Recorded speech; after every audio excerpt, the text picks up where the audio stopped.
N'essaye pas de changer le système, plutôt utilise le système pour sortir du système. Tu vas voir tout un tas de gens, parfois autour de toi même, proches de toi, qui vont haïr, qui vont détester le système et qui vont essayer de le changer. Je te rassure, moi non plus, j'aime pas le système dans lequel on vit. Je trouve qu'il est injuste, qu'il devrait être différent, qu'il me correspond pas, etc.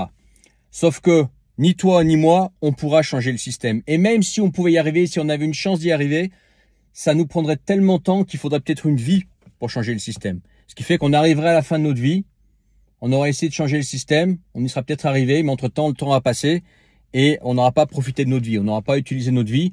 C'est pourquoi on a vraiment envie d'être sur Terre. Okay, bref, tu es en train de te battre, si tu veux changer le système, tu te bats contre la marée. Tu essayes de déplacer une montagne. Okay, donc plutôt qu'essayer de changer le système, utilisons le système pour baiser le système. Okay, il y a plein de choses aujourd'hui qui sont dans ce système détestable et qui effectivement, quand on les regarde d'un côté, on peut les détester et on les déteste. Moi, je les déteste, je vais développer.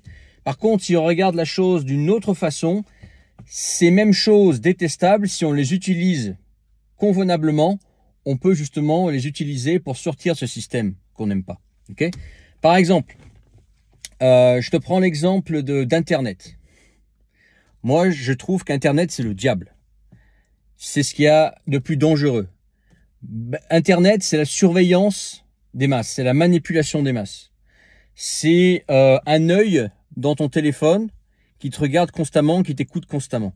Okay, c'est le contrôle de la communication, c'est la propagande d'un côté ou d'une autre, on s'en fout, c'est la propagande quand même. Donc c'est fallacieux. La propagande, c'est toujours fallacieux, que ce soit, peu importe le côté, qui c'est qui l'a fait, de quel côté c'est.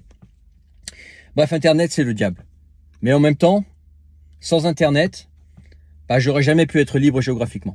J'aurais jamais pu vivre en Asie, en Extrême-Orient russe, là, pouvoir partir dans une destination dans laquelle, sans gagner ta vie à distance, bah, y a rien à faire, il faut gagner ta vie sur Internet. Je pourrais pas te parler, tu serais pas là à m'écouter. On pourrait pas commander des trucs sur Internet, etc. On pourra pas faire du commerce sur Internet. Donc, il y a deux façons de voir les choses. Internet, si c'est mal utilisé, c'est comme tout, hein. Si c'est mal utilisé, c'est très nocif et dangereux. Si c'est bien utilisé, ça peut être une opportunité. Donc, utilisons Internet justement pour sortir de ce système. Par exemple, le 5 à 8, le train-train, le CDI, le métro boulot dodo, c'est quelque chose dont tu peux sortir grâce à Internet. Moi, c'est ce que j'ai décidé de faire en 2016. Et depuis, en fait, je gagne ma vie sur Internet. Ok, parce que d'un autre côté, j'ai compris que c'était aussi une opportunité. En parlant d'Internet, les réseaux sociaux. Les réseaux sociaux sont détestables. Je pense que YouTube, le réseau sur lequel tu es en train de me regarder, je pense que c'est un des moins pires. Mais Facebook, à un moment donné, c'était détestable. Bon, maintenant, c'est mort-né. Mais Instagram, c'est détestable. Tu regardes toutes les images là qu'on te propose, mais c'est la décadence du monde. Tu regardes toutes les nanas qui montrent leur corps, etc., qui s'exhibent au monde entier, etc., parce que toi, t'es un mec, on te propose forcément des nanas. C'est détestable. Tu dis, mais c'est dégueulasse. Moi, c'est comme ça, tu vois. Tout ce qu'on y voit, tous les mecs qui vendent du rêve, etc., qui sont en mode, ma vie est idéale, je suis parfait, je fais jamais caca. C'est fallacieux, c'est détestable, c'est de la manipulation. TikTok, je crois que c'est le pire du pire. C'est ce qu'il y a de plus, c'est la plus grosse diarrhée qu'Internet ait jamais produite. Bon, tu me diras, ça vient de Chine. Pas étonnant. Mais voilà, tu vois, c'est des choses qui sont détestables, les réseaux sociaux. Bah, pourtant, les réseaux sociaux, si tu les utilises pas comme bête consommateur qui se fait retourner le cerveau par ces réseaux sociaux et qui est dans les réseaux sociaux tout le temps pour consommer finalement de la diarrhée pour le cerveau, mais tu utilises ces réseaux sociaux pour lire des choses qui vont t'amener vers des livres, des formations, des contenus qui, eux, vont vraiment t'aider.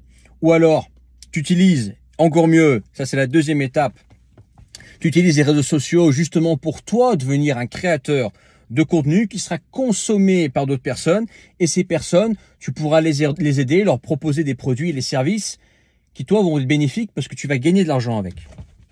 Donc, tu vois, les réseaux sociaux, ça peut être la pire chiasse d'Internet comme ça peut être bénéfique si tu les utilises à bon escient. Voilà.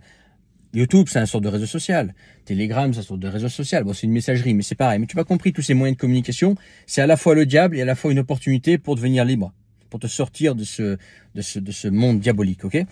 Mais il faut savoir te contrôler, il faut savoir prendre du recul dessus, il faut savoir pas trop tomber dans, justement, toutes les addictions de réseaux sociaux et pas trop consommer toute cette diarrhée qui était proposée, tu vois?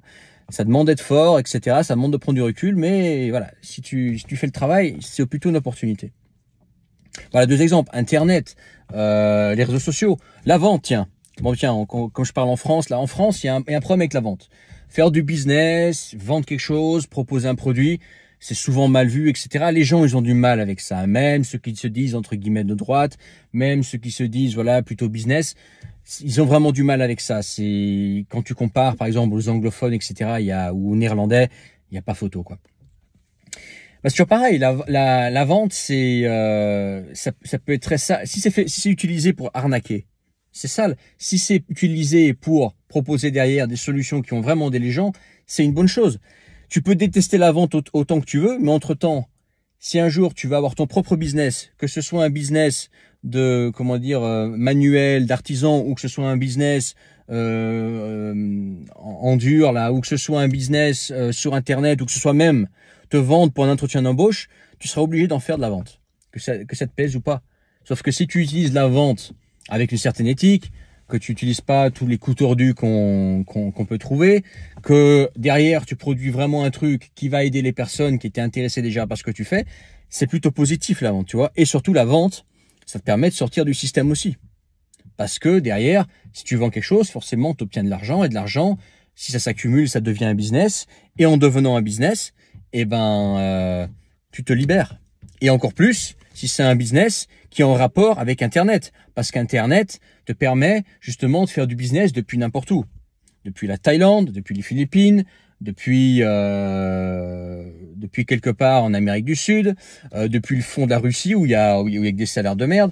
Tu vois, c'est toujours pareil. C'est tout dépend de comment on regarde les choses et comment on utilise le système. Le système est pourri, on le sait, je te dis, moi non plus, j'aime pas le système.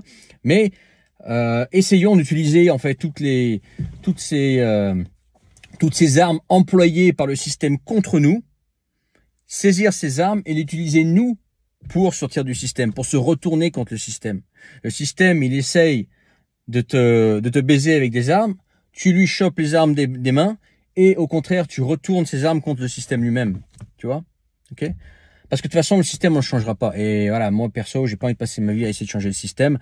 La vie est courte, voilà, j'ai envie d'en profiter, j'ai envie d'avoir aussi d'autres choses dans ma vie, etc. Et puis de toute façon, tiens, je ferai une vidéo sur la politique. La politique, tu sais, faut pas être naïf, hein. Les mecs, c'est des carriéristes, hein. Ils n'ont rien à carrer de toi. Ils sont là pour le pognon, ils sont là pour leur petit pouvoir, et toi, tu peux crever, hein. Je veux dire, c'est ça la vérité, hein. Les mecs, c'est juste un petit peu comme des cadres dans une entreprise qui montent les échelons, hein. Bref, je sors du sujet. Pensez à ça. Utilise le système pour sortir du système. Dans la description, le premier lien, revenu indépendant géographiquement.com. Ok? Regarde là-bas. Si toi, tu veux justement utiliser le système, les outils dégueulasses du système et les utiliser pour toi t'en sortir et utiliser ça sans que ce soit nocif, voilà, dans le premier lien dans la description, revenu indépendant géographiquement, je t'aide à créer une activité sur Internet qui te permettra d'être libre de ton temps, de là où tu veux vivre, à condition, sauf si tu as une attache, etc., ou que tu peux pas, voilà. Mais potentiellement, tu peux partir où tu veux. Liberté de temps, liberté géographique, et t'as pas de patron, ok? Et en plus, tu utilises le système pour sortir du système. Voilà. C'est dans la description le premier lien, et je te retrouve plus tard sur la chaîne. N'oublie pas de t'abonner si c'est pas encore fait, mets ton pouce si tu as trouvé ça intéressant, partage autour de toi et commente. À plus tard, ciao.